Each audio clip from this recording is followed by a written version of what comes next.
Você pode ficar em pé, queridos? Glória a Deus. Tem coisa boa chegando, irmão. Estenda suas mãos para cá. Jesus, eu celebro a vida da tua filha, da Joyce, Senhor. Eu celebro o quanto ela tem se dedicado às causas do Senhor. Quanto ela tem se dedicado, Senhor, ao estudo da palavra. E que nessa noite o Senhor a use com poder, autoridade. E que essas palavras possam encontrar lugar em nossos corações. Que possamos ser ministrados pelo Senhor, por aquilo que o Senhor precisa fazer, por aquilo que o Senhor deseja fazer. Nós queremos estar atentos à tua voz, Senhor, e nos beneficiar de tudo aquilo que o Senhor tem para entregar hoje aqui. Se for exortação, nós estamos prontos. Se for uma palavra de sabedoria, de conhecimento, de encorajamento, aquilo que o Senhor quiser falar conosco, Pai, nós estamos aqui prontos para receber. Essa é a nossa oração, em nome de Jesus. Amém? Paz do Senhor, igreja, vocês estão bem? Pode se sentar. Irmãos, a palavra fala que a gente tem que fugir da aparência do mal. Então, por que eu vou pregar em cima de um negocinho desse? Vou ficar aqui, na segurança do solo.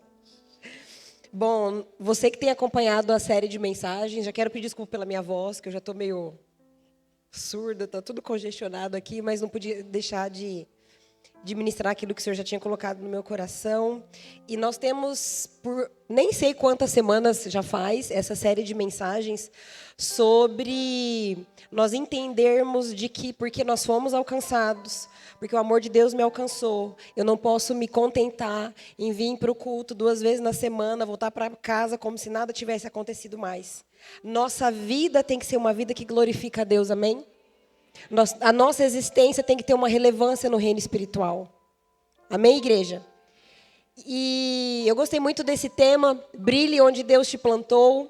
Aqui eu escolhi algumas personalidades, não sei se eu vou ter tempo de falar de todos. O primeiro, à esquerda de vocês, lá em cima, é o Abraham Lincoln. Do meio, lá em cima, William Wilberforce, foi um político também. Martin Luther King. Esse aqui é um brasileiro, aqui embaixo, Oswaldo Aranha. Um jogador de basquete, Dikembe Mutombo, e o George Miller, lá no canto esquerdo, que eu acho que vou pular o George Miller, que a gente já falou bastante sobre a história dele. Mas quando a gente lê o livro de Atos e a gente vê aquela galeria dos heróis da fé, você sabe que Atos não terminou, ele continua até hoje, amém?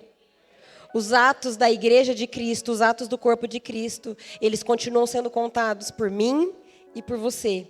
E por cada pecador que se arrepende e escolhe ter uma existência relevante para abençoar as nações da terra. Amém? E quando a gente para pensar, quando a gente olha para nós, quando a gente pensa em chamado, muitas pessoas têm um entendimento equivocado do que é chamado.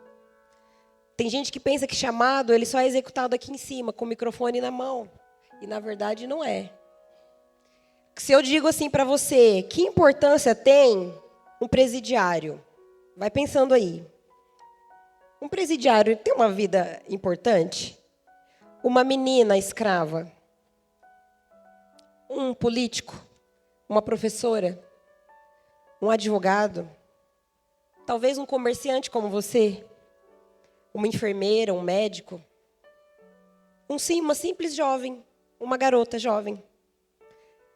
Um menino pobre do Congo, da África.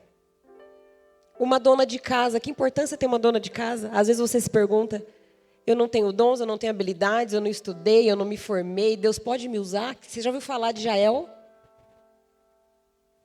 O exército de Canaã oprimindo o povo de Deus, está lá em Juízes 4 e 5, depois lê essa história. E de repente Deus usa Débora. Débora profetiza que aquela vitória estaria na mão de uma mulher. Vou aqui adiantar para a gente não perder muito tempo, porque nem fazia parte aqui do script falar sobre Jael. Mas ela era uma simples dona de casa e, de repente, o líder do exército inimigo entra dentro da tenda de uma dona de casa, pede água. Ela reconheceu quem ele era e ela fala, não vou te servir só água não, vou fazer um leite quentinho para você. E com um copo de leite quente, uma estaca, uma dona de casa promove a paz por 40 anos em Israel. Uma simples dona de casa, ela nem saiu da casa dela. Um prisioneiro, será que Deus abençoou um prisioneiro, José, na prisão? E você lê, e o Senhor era com José, na prisão. Uma menina escrava, um dia ela tinha um patrão dela cheio de lepra e ela fala assim para a senhora dela: ah, se o meu patrão conhecesse o homem de Deus que tem lá na minha terra. E vocês conhecem a história de Naamã e o que aconteceu com Naamã. Uma menina escrava, levada cativa. E a história da Bíblia está cheia de pessoas assim, pessoas comuns. Um menino que vai levar pão para os irmãos e ele, de repente, ele aceita um desafio e ele mata aquele gigante. E vocês conhecem histórias de pessoas simples. Por que a Bíblia registra histórias de pessoas simples e também de pessoas de cargos relevantes? Para provar para mim e para você que Deus, Ele pode e Ele quer usar qualquer pessoa. Não importa a idade, não importa a sua qualificação, não importa às vezes que você pensa se você tem habilidades ou não. O que o Senhor precisa é um coração disponível. Amém? Quando Deus criou o homem, Adão e Eva, a Bíblia fala que toda a terra já está cheia da glória de Deus. Porque Deus ele se manifesta aos homens de algumas maneiras. Deus ele se manifesta através da palavra. Para aqueles que não têm acesso à palavra, eles também são indesculpáveis. É isso que fala lá em Romanos 1. Porque a criação também revela Deus. A pessoa pode nunca ter ouvido falar da Bíblia, de Jesus. Uma pessoa que vê o mar pela primeira vez, gente, eu acho que é praticamente impossível a pessoa não glorificar. Não falar, uau, que coisa maravilhosa. Eu não gosto muito de frio, mas se eu gostasse, se tivesse possibilidade de um dia viajar para esses países, para o Alasca, para a Finlândia, eu queria muito um dia presenciar a aurora boreal, aqueles flashes verdes que tem nesses países nórdicos. Como você vê uma coisa dessa e não glorifica a Deus? E a Bíblia traz histórias e mais histórias dessas pessoas. E nós, quando nos convertemos, nós vemos para a fé e nós temos muitas perguntas a respeito do nosso futuro, principalmente os jovens, né? O que Deus quer de mim? Que plano que Deus tem para a minha vida?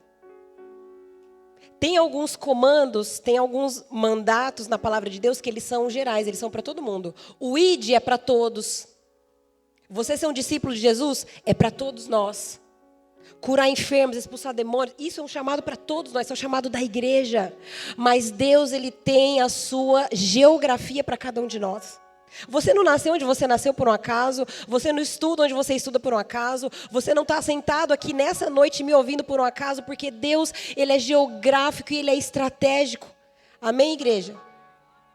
Ah, mas eu nasci fruto de um adultério, eu nasci fruto de um estupro. Não, você nasceu no momento em que Deus planejou para que você nascesse. E a gente precisa ter essa consciência. Coloca aí para mim, Mateus, 1 Colossenses 3. Vamos ler o 17, o 23 e o 24. E tudo que fizerem ou disserem, façam em nome do Senhor Jesus, dando graças a Deus Pai, por meio dele. 23. Em tudo que fizerem, trabalhem com bom ânimo, como se fosse para o Senhor e não para os homens. 24. Lembre-se de que o Senhor lhes dará uma herança como recompensa, de que o Senhor a quem servem é Cristo. Tudo que nós fazemos para outra pessoa, para o meu patrão, no meu ambiente de trabalho, a minha vida de aluno, tudo que nós fazemos tem que ser para a glória de Deus, como que para Ele diretamente nós estivéssemos fazendo, amém? Quando nós temos uma consciência assim, irmãos, até limpar sua casa, lavar sua louça, trocar a fralda do teu filho, você entende que tem algo de espiritual naquilo. Amém? Mateus 5, 16.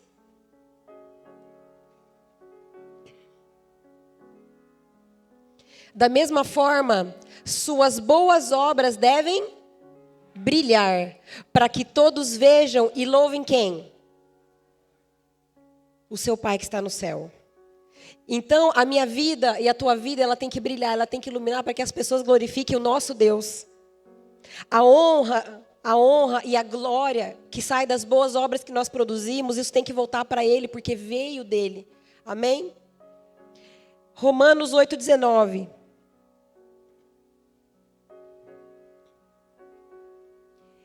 Então, a Bíblia fala que a terra ela já está cheia da glória de Deus. Amém? Só que o profeta ele fala que vai chegar um momento em que toda a terra se encherá do conhecimento da glória de Deus.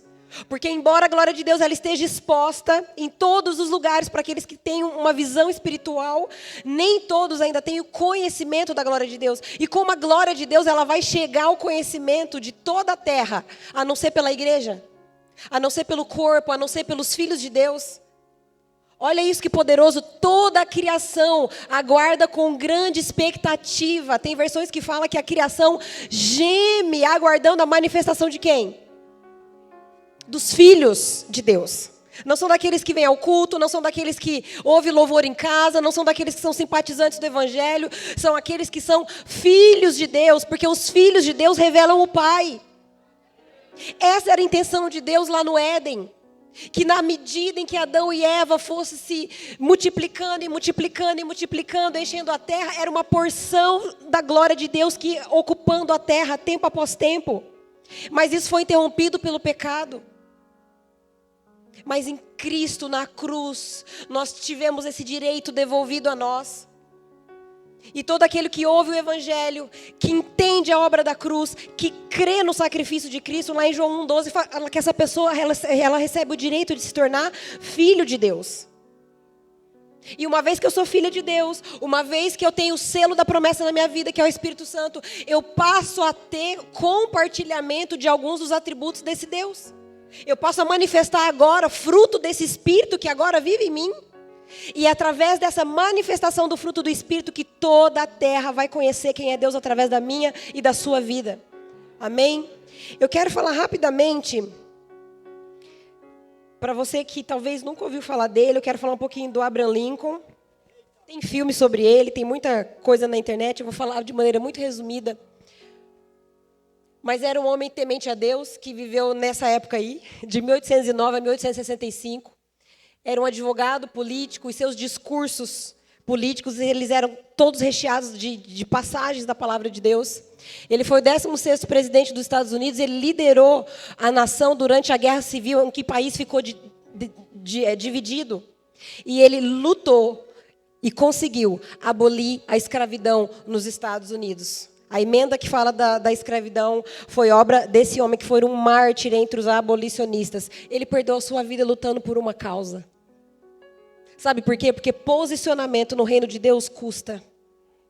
Quando Deus fala em Apocalipse a respeito, olha, você não é morno e você não é frio também. Por isso eu estou ao ponto de vomitá-lo da minha boca. O que é uma pessoa morna? É uma pessoa sem posicionamento. E posicionamento no reino de Deus custa. Amém?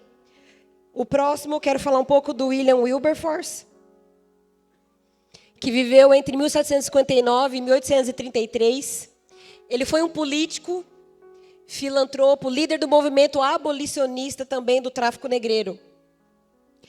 Em 85 ele se converte ao cristianismo. Ele era muito amigo de John Wesley. John Wesley era uma das pessoas que mais influenciou a vida desse homem aqui. Em 1807, ele consegue a aprovação do ato contra o comércio de escravos.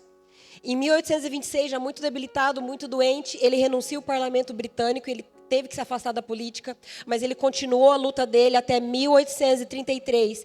E ele morreu 3 dias depois que o ato de abolição da escravidão foi aprovado na Inglaterra. Deus sustentou o suspiro desse homem para ele ver o fruto do trabalho de uma vida inteira dedicada. Esse ato sancionou o fim da escravidão nas colônias britânicas, especialmente na África. Algumas coisas eu gostaria de compartilhar. Quando ele se converte, ele entra numa crise e ele queria deixar a vida política para viver do ministério, para se dedicar aos ministérios. E os amigos cristãos dele, inclusive John Wesley, falou: não, teu chamado não é esse. Espere crer que o Senhor te levantou para o bem desta nação. E aí o Wilberforce reconhece que Deus o havia chamado para defender a liberdade dos oprimidos como um parlamentar. A minha caminhada, dizia ele, e isso está nos registros dos diários, que depois as pessoas compilaram e fizeram livros.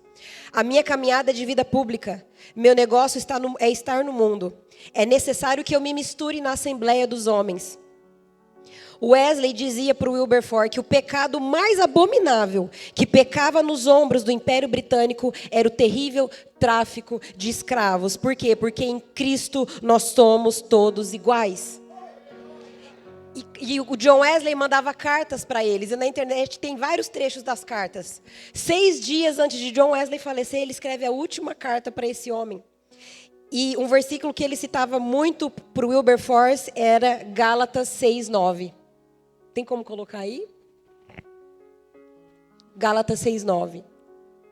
Não nos cansemos de fazer o bem, pois no tempo próprio colheremos, se não desistirmos. Mas sabe por que a gente desanima? Porque alguns posicionamentos, como eu disse aqui para vocês, vai custar tudo. E de alguns homens que eu vou falar aqui, custaram a vida.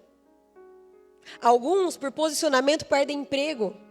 Outros, por posicionamento, ainda nos dias de hoje, perdem amizades. Talvez você, quando se converteu, você veio para Cristo, você perdeu parte do relacionamento com a sua família, porque afinal de contas você abandonou a fé tradicional da família. Guarda isso no teu coração. Posicionamento no reino de Deus vai te custar muita coisa. E para algumas pessoas vai custar tudo. Não nos desanimeis de fazer o bem. John Wesley escreveu para ele em uma das cartas: ide avante em nome de Deus e na força do seu poder, até que desapareça a escravidão americana, a mais vil que o sol já iluminou. Em 1562, a Inglaterra começou a se envolver no tráfico de escravos. Isso se tornou o maior volume de entrada financeira. Ou seja, isso trazia benefícios econômicos para a nação. E o povo inglês ele passou a tolerar a escravidão, acreditando que a sua abolição causaria uma ruína econômica no país. E esse homem lutou durante décadas da vida dele. E ele só morreu depois que ele viu isso acontecer. E olha que legal, depois desse ato, a Grã-Bretanha declarou ao mundo que nem ela e ninguém mais poderia traficar escravos. A Grã-Bretanha se tornou guardiã dos mares e outros países tiveram que parar o tráfico negreiro por força do grande poderio naval inglês. 1 ano após a morte de Wilberforce, 800 mil escravos da Índia foram libertos por conta desse ato, porque a Índia foi colonizada pela Inglaterra. Então, tem sementes que nós semeamos no reino de Deus, posicionamentos, momentos e situações em que Deus vai usar a minha e a tua vida, que mesmo depois da nossa morte, nós nem teremos noção ou ideia de onde uma semente vai parar. Você já parou para pensar nisso? Às vezes uma pessoa que você evangelizou, você nunca mais viu, nunca mais encontrou. Às vezes daquela família nasceram profetas, pastores, evangelistas. Gerações e gerações de maldição foram quebradas por causa de uma palavra que você abriu tua boca, às vezes lá no banco do ônibus, e falou do evangelho para alguém. A gente não para pensar quanto que um posicionamento de um homem ou uma mulher de Deus ele vai repercutir na eternidade, gente. Nós estamos vendo aqui reflexos na história, mas imagina isso na eternidade. O homem, quando a Trindade se reúne para criar, façamos o homem a nossa imagem, a nossa semelhança. O imago Dei é um princípio da dignidade da pessoa humana. Todo ser humano ele é digno por quê? Porque ele é humano, simplesmente por isso. Isso estava lá em Gênesis. E pessoas que dedicaram sua vida como esses homens morreram por causa disso, dedicaram anos e décadas da sua vida crendo num princípio que Deus estabeleceu. E se posicionando contra governos, se posicionando contra demônios, se posicionando contra pessoas para defender aquilo que eles criam. Amém? Próximo, o Oswaldo Aranha. Oswaldo Aranha é um brasileiro. Gente, um brasileiro. Quem aqui nunca tinha ouvido falar dele? Levanta a mão. Um brasileiro. Morreu em 1960, político, advogado, diplomata. Ele presidiu a Assembleia Geral da ONU e aprovou a resolução que estabeleceu a criação do Estado de Israel e o plano de partilha da Palestina. Fato que rendeu a ele eternas gratidões dos judeus e sionistas por sua atuação. Ele foi indicado ao Prêmio Nobel da Paz em 1948 pelos seus esforços nas negociações e liderança nos diálogos, buscando consenso. Esse homem aprovou e assinou a resolução que criou o Estado de Israel. Um brasileiro. Já pensou? Sabe aquela promessa que a gente fala aqui? Que Deus disse para Abraão, olha, eu abençoarei os que te abençoarem. Lembra? E eu amaldiçoarei os que te amaldiçoarem. A nossa nação fez parte da criação do Estado de Israel. Você tem noção do que é isso? Você já parou para pensar o que é isso? Dentro do plano de Deus na humanidade, o papel que o país em que você vive, em que eu vivo. Nosso presidente hoje não está meio amigo de Israel, não, mas o Brasil está lá na lista dos amigos de Israel, na história. E isso ninguém apaga. Amém? Vamos orar para ele se converter. Aleluia. Próximo. Eu quero falar um pouco sobre uma outra história que eu quero te inspirar muito com essa história. O que pode fazer um menino pobre que nasce no Congo, que até os 15 anos nunca tinha usado sapato, não tinha chinelo, o menino que cresceu na pobreza, esse é o Dikembe Mutombo, 2,18 m. Com 17 anos ele já tinha 2,18 m, pode passar. Ele nasceu numa tribo na República Democrática do Congo, muita pobreza, sem escola. Sonhava em ser médico, é que faltou ali, gente, sem médicos, né? Aos 17 anos ele já media 2,18 m. E eu assisti várias entrevistas, porque tem muito material dele na internet, ele morreu no passado, em setembro. E ele falava como ele crescia e ele via muita morte, principalmente de criança, de mulheres. Ele, cansado de ver as mortes, ele sonhava em ser médico. E ele fazia parte de um grupo de 10 irmãos. E aí ele conta que, quando ele falava que o sonho dele era ser médico, todos os irmãos juntavam e davam tapa na cabeça dele. Ah, você nem sabe ler, nem sabe escrever, vai ser médico onde? E aí um dia ele estava andando pelo vilarejo onde ele morava, descalço, com 17 anos, com esse tamanho, andando pelas ruas da cidade, um jipe passa por ele, o cara dá meia volta e começa a conversar com ele. Era o dono do time do Rockets de Houston, não sei se eu pus o nome ali, lá, Houston Rockets. Olhou, viu aquele negão daquele tamanho e falou, cara, você quer ir para os Estados Unidos? Ele falou, quero, em 3 dias foi. 3 dias foi. E aí, detalhe, ele era filho de pais muito devotos, pai e mãe cristãos. A mãe dele era uma analfabeta, mas um dia um missionário visitou a casa deles. E a mãe dele decorou um versículo, Efésios 3:20. E ele fala que a mãe declamava aquele versículo para os filhos, e a mãe ficava falando todo dia, Efésios 3:20. E o Senhor é poderoso para fazer infinitamente mais, infinitamente mais, infinitamente mais. E quando ele conta o testemunho dele, ele fala de Efésios 3:20. E aí, esse homem cresce, desse tudo aí, 2,18 m, vai para os Estados Unidos. Ele ganha uma bolsa. Ele foi para os Estados Unidos, o cara falou assim, cara, vamos começar aí. Você já ouviu falar de basquete? Já jogou? Não, vou te apresentar. Mas ele foi interessado na bolsa de estudos, porque ele queria cursar medicina. E ele falou, você é um médico. E começou a jogar basquete, começou a se destacar. Eu nem anotei a premiação dele, eu não entendo de basquete, mas quem gosta, lê lá. Ele foi um dos recordistas, não sei do que. Só que ele se destacou tanto no basquete que de 91 a 2009 ele ficou na liga da NBA. Entrou no Hall da Fama em 2015, a biografia dele entrou no Hall da Fama do basquete, que é uma das premiações mais importantes para quem entende aí do esporte. Em 97, ele cria a fundação de Dikembe Mutombo e começou a angariar fundos e guardando o dinheiro que ele ganhava no basquete. Em 2004, ele iniciou a construção do hospital. Em 2007, ele inaugura um hospital no Congo, cuja instalação custou 29 milhões de dólares. Então, ele aceita a bolsa de estudos em 87. 97, cria a fundação. Jogou até 2009 nas ligas da NBA. E um dos discursos de uma entrevista que eu vi dele, ele começa lá em 2015, quando ele ganha a premiação do Hall da Fama, ele começa dando glória a Deus, porque Deus me abençoou e me cercou de pessoas tão maravilhosas. E ele começa a agradecer todos os treinadores, começando pelos pais. Ele se tornou embaixador global da NBA. Uma das entrevistas que eu assisti, ele diz o seguinte, cada um de nós tem um chamado. Eu creio que a minha compaixão sempre for para melhorar a condição de vida das pessoas ao redor do mundo. Eu acredito que Deus me abençoou com uma grande plataforma. Eu posso usar a minha voz, eu posso usar a minha altura E eu posso usar um pouco do dinheiro que Deus me deu para fazer do mundo um lugar melhor. Eu joguei basquete a minha vida toda. Eu estou me aposentando. Eu só queria ser médico. Mas Deus me deu o maior hospital da região.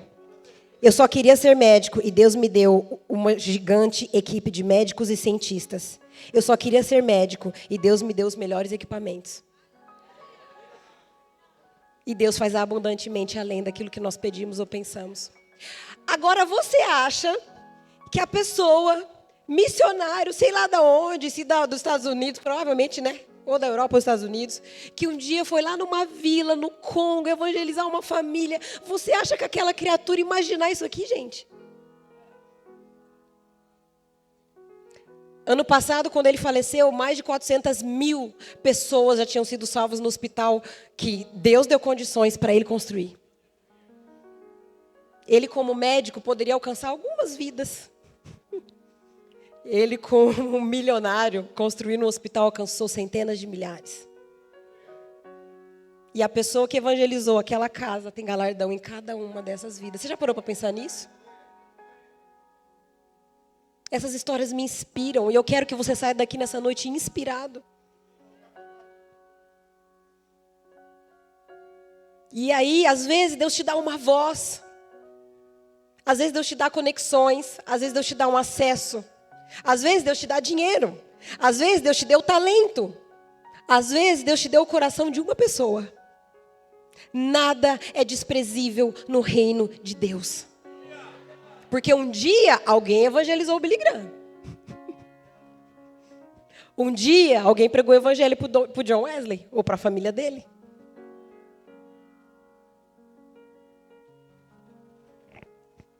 Um dia o evangelho entrou nessa casa e Deus ouviu o sonho de um menino e fez abundantemente além daquilo que ele pedia, daquilo que ele sonhava, daquilo que ele orava.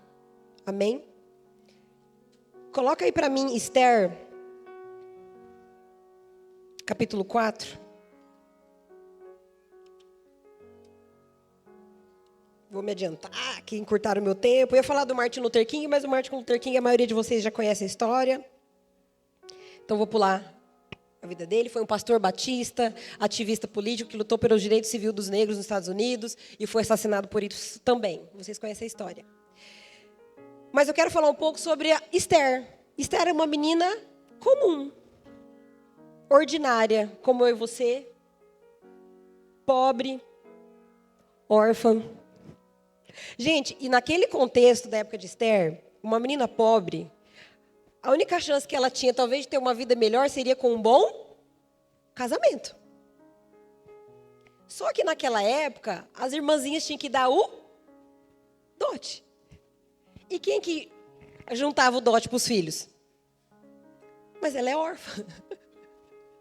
Como arrumar um bom casamento? Uma menina comum de uma vilinha de Suzã, ela tinha uma coisa que Deus deu para ela: beleza. Como vocês aqui, mulheres. Ela tinha isso, duas coisas, né? Beleza e a graça de Deus. Porque tem gente que tem beleza e tem a graça de Deus. Esther tinha as duas, beleza e graça de Deus. E vocês conhecem a história. Ela é escolhida como rainha. E talvez eu e você, no lugar de Esther, a gente ia acordar se lamentando, né?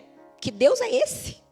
Que tirou o povo lá do Egito e me fez ser órfã aqui em Suzã. Ó céu, ó azar. Coitada de mim. E a Esther, assim como eu e você, às vezes nós acessamos o reino de Deus e a gente se distrai com muitas coisas. Você começa a entender da tua identidade. Você entende que você nasceu de novo. Você entende que você passa a possuir coisas que antes você nem imaginava que você teria acesso, coisas espirituais. Que a graça de Deus está sobre a sua vida e que agora no poder do Espírito Santo você pode fazer muitas coisas em nome de Jesus. E muitos de nós nos embriagamos com isso e nos acomodamos com isso. Muitos de nós nos contentamos em sermos, eu vou usar entre aspas porque não é simples, mas simplesmente, eu estou salvo, está tudo bem. O que eu tenho a ver com as famílias que estão morrendo lá fora? A minha casa está salva, eu tenho salvação. O que eu tenho a ver com a guerra que está acontecendo no mundo? O que eu tenho a ver aqui com o culto de jovens? Eu nem tenho filho. O Gerson que lute e a Danila.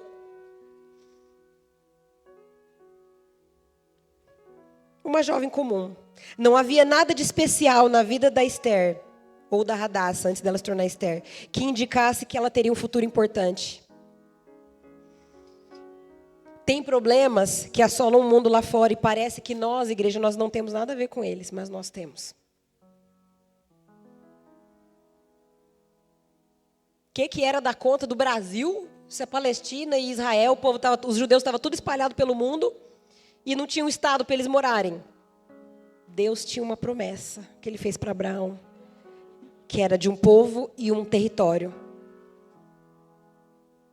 E essa promessa durou milhares e milhares e milhares de anos, até 1948 se cumprir. Que é quando é criado o Estado de Israel. Deus, ele tem uma história, Deus, ele tem um plano, e nós já falamos muito sobre isso aqui. Deus, ele tem um plano, Deus, ele tem uma missão. O que nós precisamos discernir é Deus naquilo que o Senhor quer fazer nesse tempo, na minha geografia, na minha geração. Eu quero colaborar, não me deixa de fora disso. Seja influenciando alguém, seja entregando a minha vida na causa de Deus. Isso precisa te incomodar, isso precisa queimar dentro de você, a ponto de você buscar em oração e orar pelos seus filhos. Deus, meus filhos ainda são bebês, não tem nem um ano, mas o que o Senhor quer usar a vida da Isabela, Senhor, na geração dela? O que o Senhor quer usar, Senhor, a vida do Mateus na geração dele? A vida do Theo, a vida da Sara, Senhor, me mostra o que o Senhor quer fazer com os meus filhos. Me ajuda, Senhor, eu quero colaborar com o teu plano na vida deles.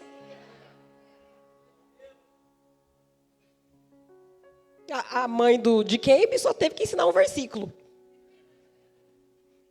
Eu que lute, né? Tem 3. Não, ela tinha 10, Senhor. Não estou reclamando, não, ela tinha 10. O quê? Você já parou para se perguntar? Com a riqueza que Deus te deu, com o dinheiro que Deus te deu, Senhor, eu quero dar um sentido para a minha riqueza. Com o que eu posso contribuir? Gente, tinha tanta gente que passou na minha cabeça aqui para eu falar que não dá tempo. Mas aqui a gente já falou bastante do Oscar Schindler, né? Quem já assistiu a história do Schindler lá, a lista de Schindler? É um filme longo, preto e branco, para quem é amante de filme mesmo, quem gosta, eu gosto. Meu marido não fica 3 horas vendo um filme. Eu gosto. Mas é uma história que vale muito a pena você assistir, porque é desesperador. Ele era do partido nazista. E ele começava a contratar os judeus para trabalhar, com a desculpa de trabalhar na fábrica dele. Ele tirava os judeus do campo de concentração, inclusive crianças. E aí no filme tem uma cena que fala assim, mas que criança vai ajudar na tua fábrica? Olha que dedinho fino que ele tem para limpar o buraco lá da arma. Levava aquele monte de criança. Aí ele cadastrava, falsificava os registros como se fosse funcionário, só para tirá-los do campo de concentração. E ele foi vendendo os bens, vendendo o carro, vendendo as coisas que ele tinha para comprar esses judeus e salvar a vida deles. Quando vocês forem a Israel, diga amém. Um dos lugares que foi muito emocionante para mim conhecer foi o Museu do Holocausto. E tem uma ala lá no Museu do Holocausto que eles chamam de gentios, como que era? Gentios que são amigos de Israel, uma coisa assim, gentios amigos de Israel. Não é exatamente isso o tema. E está lá o nome dele, a foto dele e de outras pessoas que foram usadas por Deus para salvar o povo judeu.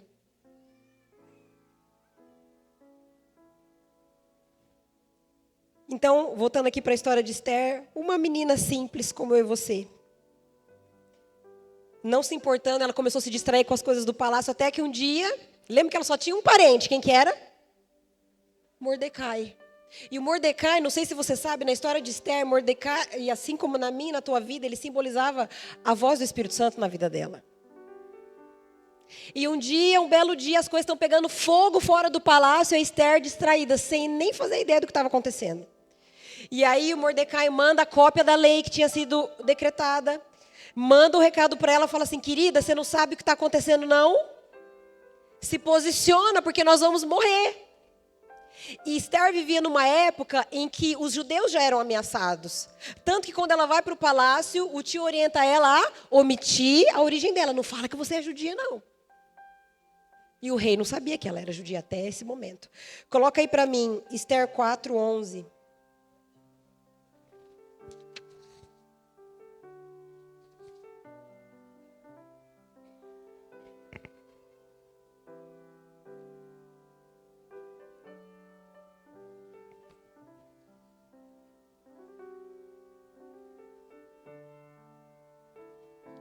Amém? Todos os oficiais do rei e o povo das províncias reais sabem que existe somente uma lei para qualquer homem ou mulher. Essa é a resposta que ela manda para o primo, para o tio, quando ele fala para ela se posicionar. Essa é a resposta dela. Existe uma lei para que qualquer homem ou mulher que se aproxime do rei no pátio interno sem ter sido chamado, essa pessoa seria morta, a não ser que o rei lhe estenda o cetro de ouro e poupe a sua vida. Aliás, eu não sou chamada à presença dele há 30 dias. Olha a resposta que ela dá. O Mordecai fala, faz alguma coisa. E ela fala, eu? Ninguém pode entrar na presença do rei sem ser chamado por ele. Isso é risco de morte. Ele não me chama há 30 dias. E ele manda outro recado. Próximo. Quando informaram a Mardoqueu a resposta de Esther, 13, ele mandou dizer-lhe, não pense que, pelo fato de você estar no palácio do rei, você será a única entre os judeus que escapará. Se você ficar calada nesta hora, socorro e livramento surgirão de outra parte para os judeus, mas você e a família do seu pai serão mortos. Quem sabe, repete comigo, quem sabe? Não foi para um tempo como este que você chegou à posição de rainha? Esse foi o incômodo dele com Esther, e esse tem que ser o incômodo para mim e para você nessa noite do Espírito Santo.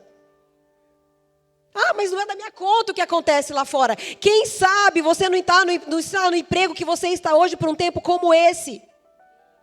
Quem sabe, Koinonia, você não está aqui nessa igreja ouvindo essas palavras para um tempo como esse, nessa época, nesta geração. Quem sabe hoje você tem o recurso que você tem para um tempo como este. Quem sabe é para um tempo como este que Deus te leva, que Deus te traz, que Deus muda a sua geografia para os propósitos dEle. Você lê o livro de Esther, até Esther 4:11 era uma pessoa. De Esther 4:15 para frente você fala, quem é essa pessoa? Era outra mulher. Vamos continuar? Então a Esther manda outra resposta. Vá, reúna todos os judeus que estão em Suzã e jejuem em meu favor. Ela era rainha, sim ou não? Ela tinha acesso ao líder lá do exército, sim ou não? Ela tinha acesso a conselheiros, sei lá, ministros, não sei que tipo de gente que podia servir ela. Mas não. Ela foi buscar conselho no lugar secreto. E jejuem comigo, não comam e não bebam por 3 dias e 3 noites.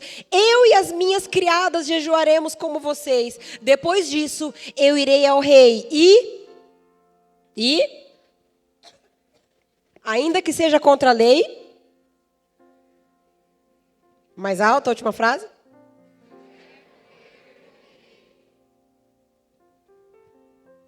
Posicionamento custa. Sabe o que é triste de ver? Nós virmos aos cultos, semana após semana, nós sermos constrangidos, alimentados por essa palavra, e chegar na segunda-feira nós nos acovardarmos diante de Satanás. Porque afinal de contas, se eu não mentir, eu vou perder o meu emprego. Porque afinal de contas, se eu não fizer o que me pedem, nossa, eu vou perder o meu cargo. Perca o seu cargo. Perca o seu cargo. Que perca o seu emprego, mas não perca o teu respeito no reino espiritual. Anjos e demônios sabem reconhecer um homem e uma mulher de Deus posicionados. Seja um homem ou uma mulher que é conhecido no céu e temida no inferno. Se eu tiver que perecer, perecerei. Era outra mulher, era outra Esther. Não é mais aquela pessoa alienada. Propostas indecentes todos nós recebemos todos os dias. Ameaças de homens, de Satanás. Gente, pensa nesses homens que nós falamos aqui há pouco. Na época do Império Britânico, em que não existia direitos humanos, não. Uma pessoa indo contra um estado inteiro. Eu achei que eu tinha salvo aqui no meu celular, mas não salvei. Tem um trecho de uma das cartas do John Wesley para o Wilberforce. E falou assim para ele, olha, se você não estiver lutando contra anjos, contra demônios e pessoas, você não está no lugar que Deus te colocou. Olha isso. Se você não estiver lutando contra demônios e pessoas, você não está no lugar que Deus te colocou. Se você está enfrentando isso, meu amigo, permaneça. Permaneça. Tem outros amigos que mandavam cartas para ele e falavam assim: olha, eu estava esperando notícias suas. E confesso que eu achava que eu ia escutar que você foi encontrado carbonizado em algum lugar, assassinado em outro lugar. E ele respondia: não, eu estou aqui. Posicionamento custa.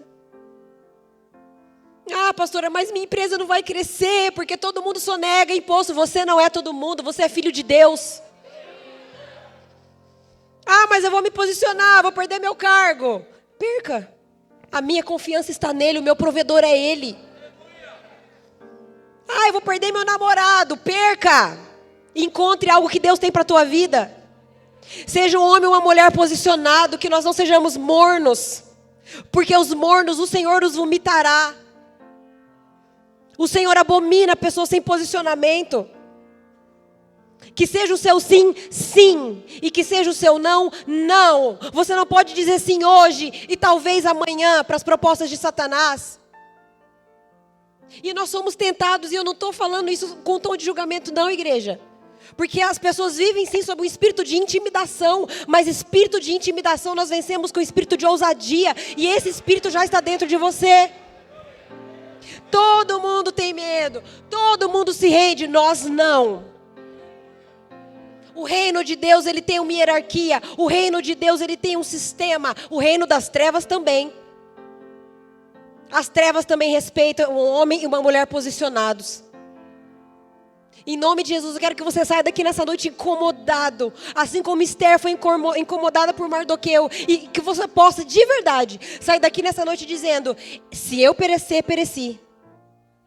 Se eu tiver que perder, eu perdi. Se eu tiver que perder reputação, vamos perder sim. Porque afinal de contas, ninguém aqui está legislando em causa própria. Nós estamos servindo um reino. Um reino. E andar na contramão do mundo vai te custar tudo. Amém? Posicionamento custa. Coloca a última pergunta aí para mim, do telão. Amém, quem falou saúde.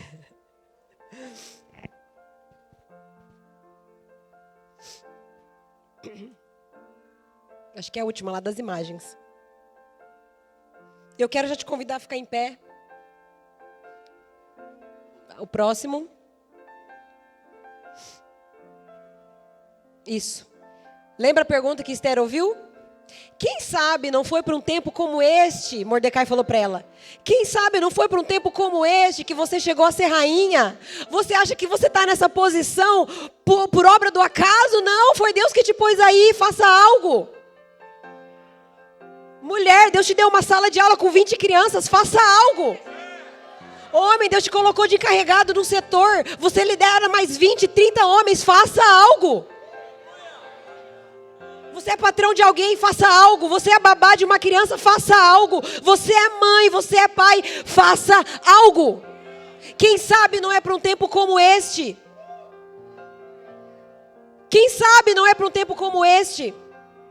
Começa a orar sobre o futuro dos seus filhos. Observar as características que ele tem. Ah, esse é mais calado. Não, esse é mais combativo. Esse aqui vai ser uma ótima promotora de justiça.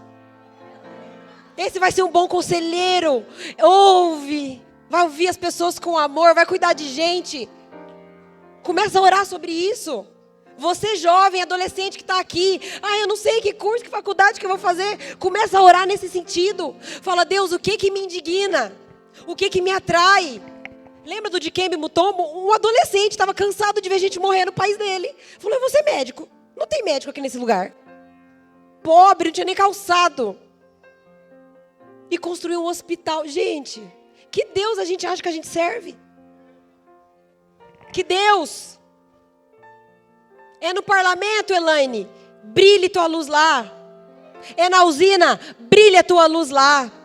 Seja a boca de Deus onde Deus te plantou. Ah, eu sou só uma dona de casa. Uma dona de casa promoveu 40 anos de paz para Israel. Você tem noção do que é isso? 40 anos de paz por causa de uma dona de casa que só tinha uma estaca e uma xícara de leite quente. E uma ousadia no espírito. E uma ousadia no espírito. A solução para a sua família, para o teu bairro, para a tua cidade, para a tua escola, é você, cheio do Espírito Santo. Está um caos, está destruído. Só tem cadáver. Acaso poderão viver esses ossos, Ezequiel? Tu sabes. Abre a boca e fala. E ele abriu e falou. Deus não podia soprar, gente? Não, Deus deu oportunidade para ele. Chama o vento, Ezequiel. Profetiza o vento dos 4 cantos, Ezequiel. A resposta para essa terra caída somos nós. A igreja é o corpo de Cristo. Você precisa entender isso. O que Deus colocou nas suas mãos? O seu passado não determina o seu futuro. Quem conhecesse uma órfã lá na vilinha de Suzã, acho que nem os feiticeiros da época imaginaram um negócio daquele. Dela ser rainha, dela intervir na salvação dos judeus e dela promover o nascimento do Messias. Você já parou para pensar? Se Esther não se posiciona, Jesus nunca teria nascido. Os judeus todos seriam exterminados. O meu posicionamento e o seu posicionamento tem consequências na eternidade. Você precisa crer nisso. Homem, seja fiel no seu casamento. O seu posicionamento tem repercussão na eternidade, na vida dos seus filhos, das suas filhas, das futuras gerações. Jovens, sejam santos. O teu posicionamento vai abençoar as tuas gerações. Isso tem repercussões eternas. O seu passado não determina o seu futuro. Seja um pobre andando descalço lá na África, seja uma menina órfã sem perspectiva alguma, seja como nós aqui em Andradina, nos confins da terra. O Senhor tem a palavra final. Deus, Ele tem uma geografia para nós. Deus, Ele tem propósitos eternos para nós. Deus, Ele é estratégico. Deus, Ele é geográfico. Mas eu preciso me posicionar e falar: eu vou ser suas mãos aqui na terra. Eu vou ser seus pés aqui na terra. Lá no meu trabalho eu tenho um post-it que eu escrevi, Provérbios 31, 8 e 9. E toda vez que eu abro a minha gaveta eu vejo aquele versículo, e Provérbios 11. O Senhor abomina balanças desonestas. Provérbios 11. O Senhor abomina balanças desonestas. E Provérbios 31, 8 e 9. Todo dia que eu abro a minha gaveta eu lembro: abre a tua boca em favor daqueles que não têm como se defender. Lute pelos direitos dos necessitados, porque foi para isso que eu nasci. E você nasceu para quê? A injustiça tem que te indignar. A maldade tem que te indignar. As famílias sendo destruídas tem que te indignar. O adultério tem que te indignar. A corrupção tem que te indignar. Mas não só te indignar, você tem que fazer algo em favor disso. Porque no processo de santificação, tem um processo que ele é passivo, mas tem um momento que ele precisa se tornar ativo. O que a Bíblia fala daqueles que se convertem? Aquele que roubava, não roube mais. Antes, trabalhe. Não é só parar de roubar, vai fazer alguma coisa. Aquele que mentia, não minta mais, mas agora fale a verdade. Sejamos mãos de Deus aqui nessa cidade, amém? Se tiver que perecer, pereçamos. Se tivermos que ser caluniados, sejamos caluniados, porque a nossa reputação, irmãos, está na mão dele. Mateus 5, bem-aventurado, vou ler. Deixa eu confirmar.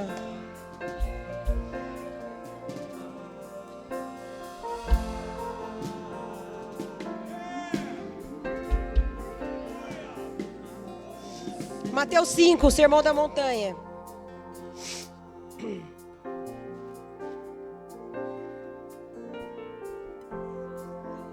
Oh, Deus, me ajuda a achar.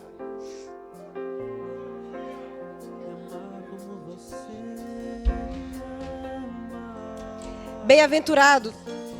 Deus começa a falar sobre que tipo de gente que é bem-aventurada. Mateus 5.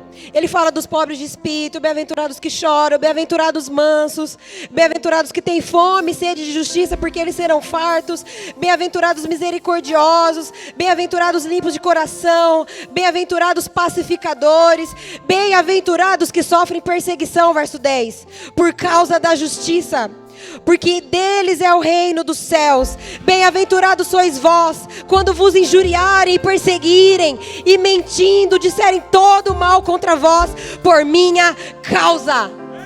É pela causa certa, pague o preço. É pela causa certa, não é pelo seu pecado, pague o preço. Se posicione. Se posicione. Não seja morno no reino de Deus. Nós fomos selados, nós temos uma marca, nós somos reconhecidos no reino espiritual por anjos e demônios, pela marca que nós carregamos.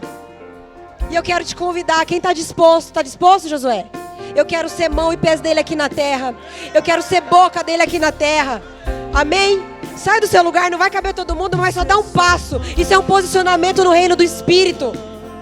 Declare e fala: Deus, eu quero amar como o Senhor me ama, eu quero ser suas mãos. Eu quero fazer diferença na minha cidade. Eu quero ter uma existência que te glorifica, Deus. Na minha escola, na minha família, no meu trabalho, por onde eu for. Os demônios que estão alojados pelas ruas por onde nós passamos terão que olhar e ver em nós a marca de Cristo. O Senhor vai dar os recursos. O Senhor vai dar as estratégias. O Espírito vai te ensinar como fazer, não tenha medo. Não tenha medo, nós somos bem-aventurados. Vamos declarar essa verdade, ora no teu lugar, cantando essa canção, fazendo dela uma oração. E ser suas mãos aqui na terra. Declara isso. E ser seus pés aqui na terra. Olhar com teus olhos de graça e amor. Olhar com teus olhos de graça e amor. Ser suas mãos aqui na terra, e ser seus pés aqui na terra, olhar com teus olhos de graça e amor, olhar com teus olhos de graça e amor, e ser suas mãos aqui na terra, e ser seus pés aqui na terra, olhar com teus olhos de graça e amor, olhar com teus olhos de graça e amor.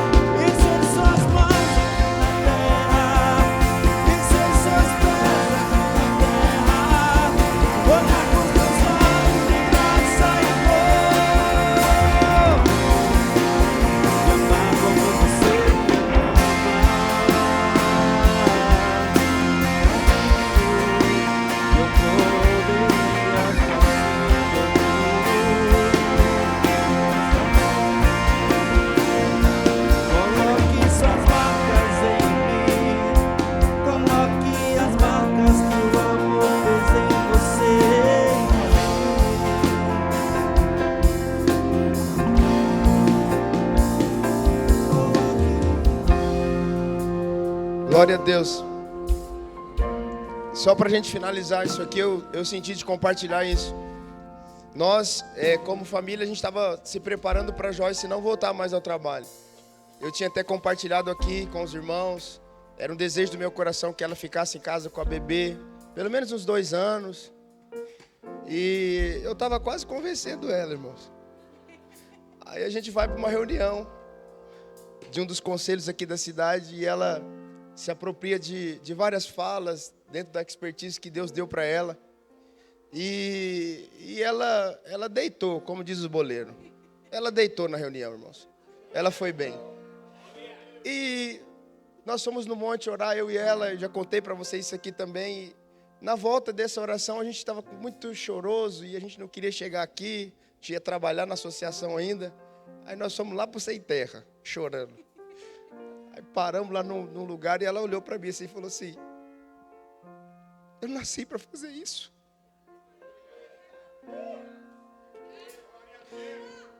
Eu sei que ficar em casa cuidando da nossa bebê é importante, mas será que não foi para esse tempo? Ela falou: amor, você viu como que Deus me deu vida? Eu me senti viva naquele lugar. Eu me indigno com a injustiça. Eu pedi perdão para ela, falei assim, volta. Porque foi para esse tempo que Deus te fez. Foi para essa geografia que Deus te fez. Irmãos, nós precisamos discernir que ambiente o Senhor está nos colocando. Eu já disse aqui nessa igreja, essa igreja não é uma igreja comum, não é melhor do que as outras, mas não é um lugar comum de você estar. A gente precisa ser mão do Senhor, ser boca do Senhor, ser pés do Senhor, mas não é de qualquer jeito, irmãos. Não adianta você entrar num lugar despreparado que você vai apanhar. Você vai envergonhar o nome do Senhor. Nós temos pessoas aqui que foram para a faculdade, que estão estudando, que estão se preparando para quê? Porque senão o sistema vai engolir a gente. E é um tempo da igreja manifestar na sociedade.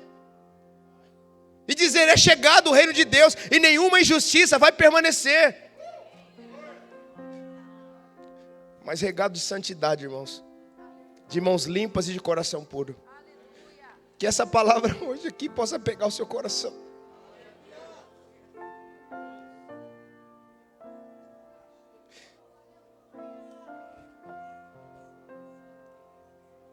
John Wesley foi, eu não sei se você sabe, John Wesley foi um dos pastores, um dos homens mais ricos, sendo um pastor da época dele. Só que John Wesley não usava os recursos que ele tinha para ele. Ele usava os recursos que Deus deu para ele em favor dos outros. Quem sabe não foi para esse tempo que Deus te fez uma boleira. Quem sabe não foi para esse tempo que Deus te fez uma boa dona de casa. Quem sabe você não foi para esse tempo que Deus te fez uma boa faxineira. Imagina alguém entrando na casa de um príncipe, de um rei, de uma autoridade, e colocando uma semente lá dentro, e essa semente produzindo coisas grandiosas para Deus. Não menospreze os pequenos começos. Essa é a palavra de Deus para mim e para você. Amém? Pode sentar um pouquinho, volta para o seu lugar. Obrigado, meu amor. E nós vamos agora fazer o batismo. A ceia depois.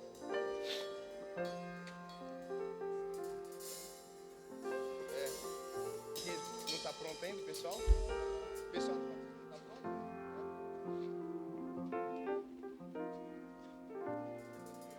Glória a Deus.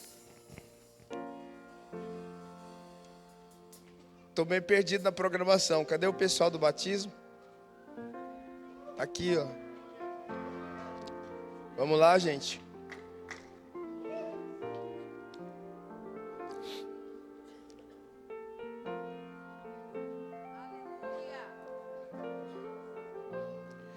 Ó, a criançada já está no jeito, ó.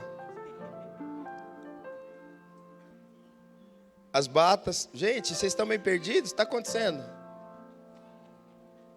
Achei que já estava pronto. Vamos adorar com uma canção até a gente se reorganizar. Não é surpresa, né? Nós tínhamos marcado o batismo. Vamos cantar uma canção até as coisas ficarem prontas. Enquanto isso eu tiro meu calçado aqui. Coloque suas marcas em mim. Coloque as marcas que o amor fez em você, em mim.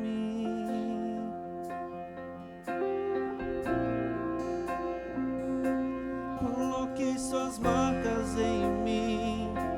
Coloque as marcas que o amor fez em você, em mim. Cante isso conosco, amados. Coloque suas marcas em mim. Coloque as marcas que o amor fez em você, em mim.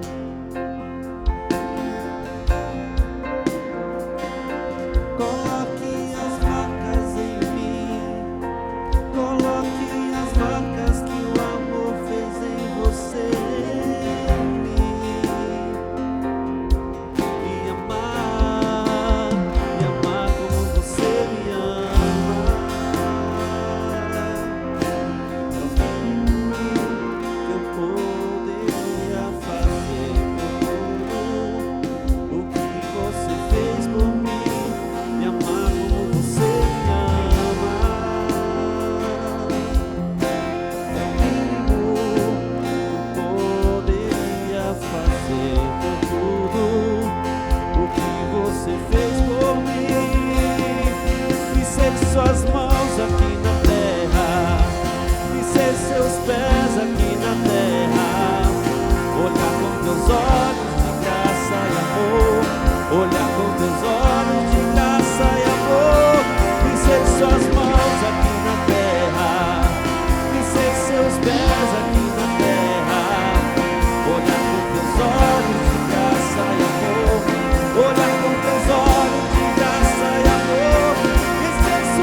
Deus. Vamos lá, quem vai ser o primeiro? Meu Deus.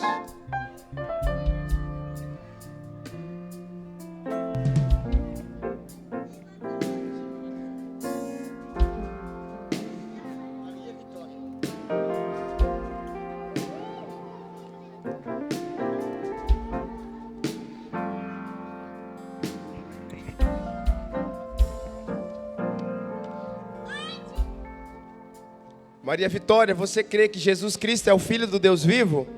Sim, eu creio. Mediante essa confissão pública de fé, eu te batizo em nome do Pai, do Filho e do Espírito Santo. E se suas mãos aqui na terra.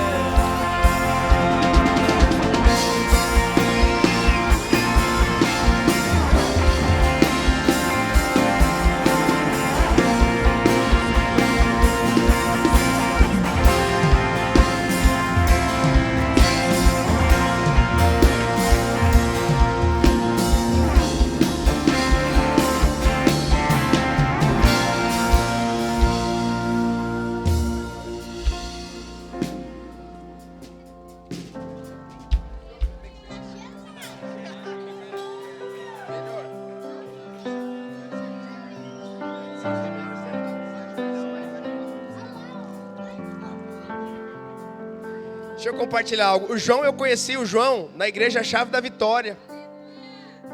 Há anos atrás, era um adolescentezinho.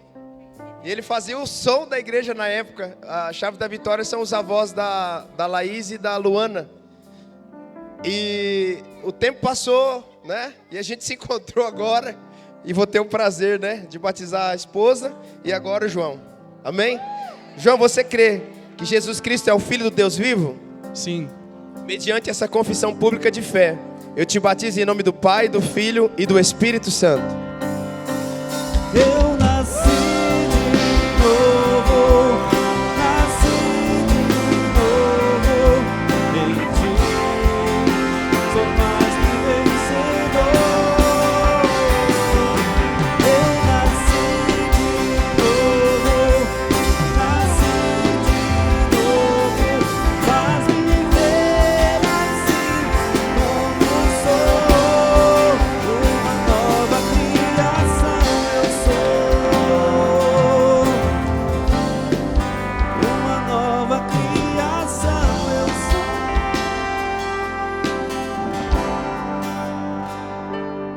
Ana Lívia, você reconhece que Jesus Cristo é o Filho do Deus vivo? Sim. Mediante a confissão pública de fé, eu te batizo em nome do Pai, do Filho e do Espírito Santo. Eu nasci de novo, nasci de novo, em ti sou mais que vencedor. Eu nasci de novo, faz-me viver assim como sou, uma nova criação eu sou.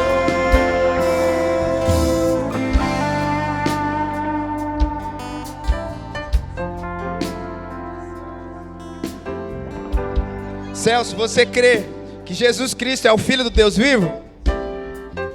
Sim. Então eu te batizo em nome do Pai, do Filho e do Espírito Santo. Eu nasci de novo, nasci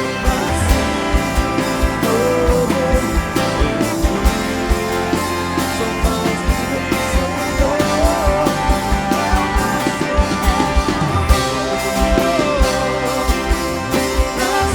em ti sou mais que vencedor. Nasci de novo, faz-me viver assim como eu sou, uma nova criação eu sou. É? Eita glória. Beatriz, você crê que Jesus Cristo é o Filho do Deus vivo? Sim. Mediante a tua confissão pública de fé, eu te batizo em nome do Pai, do Filho e do Espírito Santo.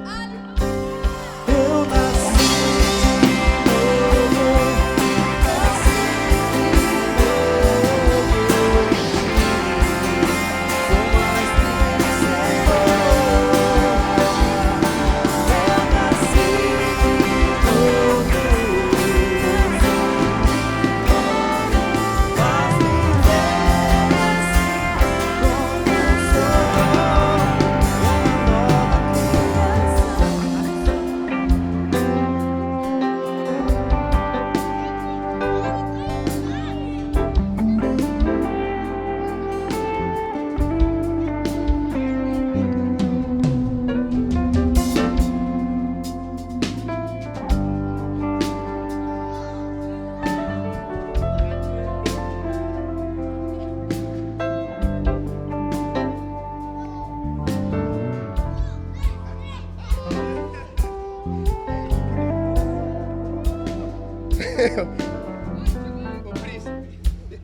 Yuri, você reconhece que Jesus Cristo é o Filho do Deus vivo? Sim. Mediante a tua confissão pública de fé, eu te batizo em nome do Pai, do Filho e do Espírito Santo.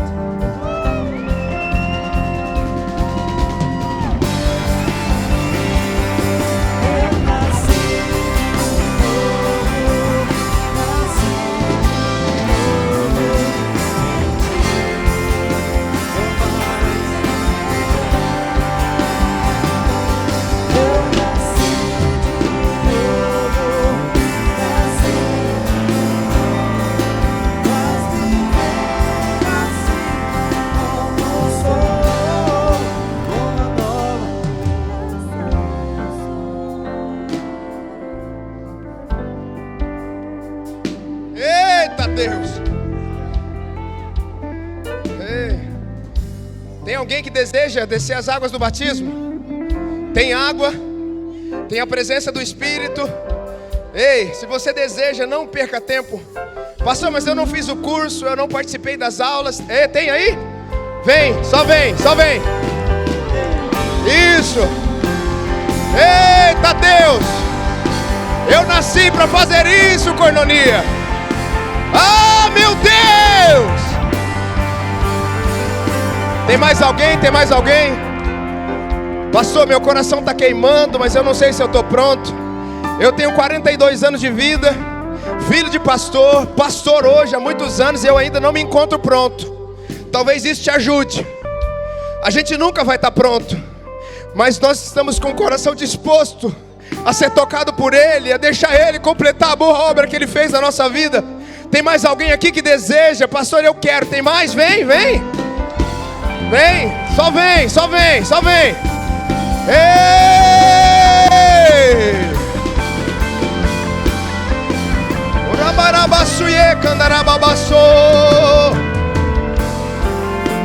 Essa é noite de novo nascimento, Koinonia. Essa é noite de novo nascimento. Deus está quebrando com algumas estruturas aqui. Deus está rompendo com algumas estruturas antigas. Pastor, mas é irresponsabilidade batizar as pessoas assim? Não, irresponsabilidade é deixá-las ir para o inferno sem ter a oportunidade de descer as águas do batismo.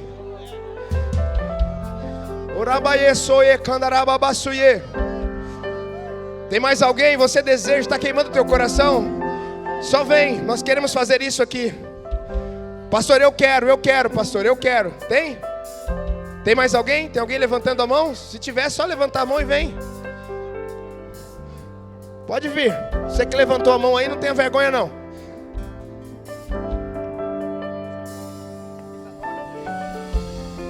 Isadora, você reconhece que Jesus Cristo é o Filho do Deus vivo? Sim. Mediante a sua confissão pública de fé, eu te batizo em nome do Pai, do Filho e do Espírito Santo.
Daniel, você reconhece que Jesus Cristo é o Filho do Deus vivo?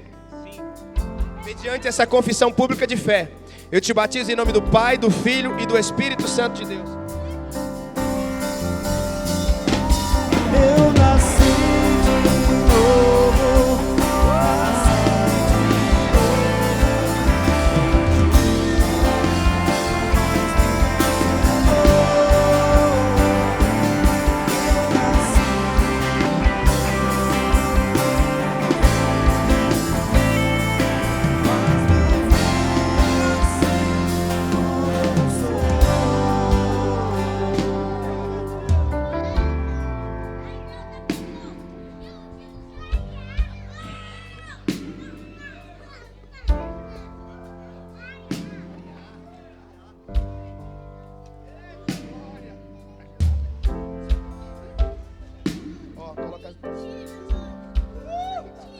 Maria, você reconhece que Jesus Cristo é o Filho do Deus vivo? Sim. Então eu te batizo em nome do Pai, do Filho e do Espírito Santo.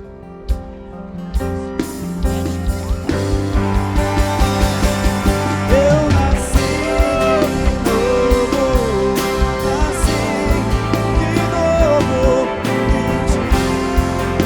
Sou mais que vencedor. Eu nasci de novo. Faz viver assim como sou.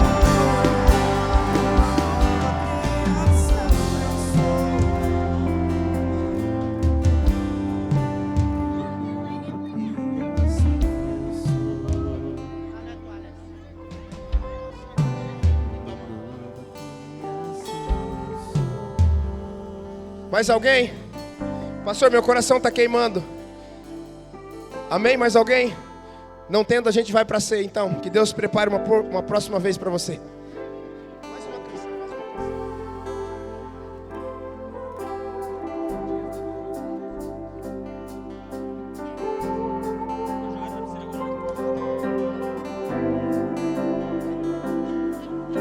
Senhor, abre os meus olhos, preciso ver a realidade de quem eu sou.